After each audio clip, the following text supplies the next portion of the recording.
আলঝেইমারে আক্রান্ত আমার মায়ের সঙ্গে কথা বলতে কেমন যেন উৎকণ্ঠা হয়।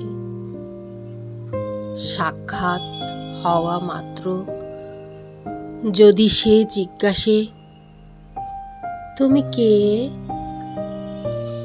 তখন অতর্কিত এই প্রশ্নটা চাঁদের পাহাড় আখ্যানে টর্চ ধরে থাকা শঙ্করের সামনে সেই মাম্মার ফনার মতো কি নয়? তীব্র ভয় ও সম্মোহন যেখানে একাকার।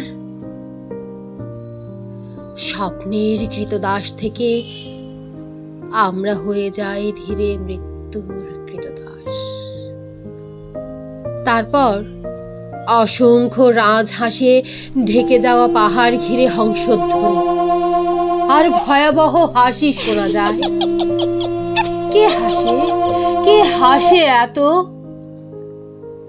অস্তিত্বের পারমিতা যেন ঘুমের মতো কিছু। একটা অন্ধকার হাত তাকে কবজা করে সেই ঘুমের ভিতর।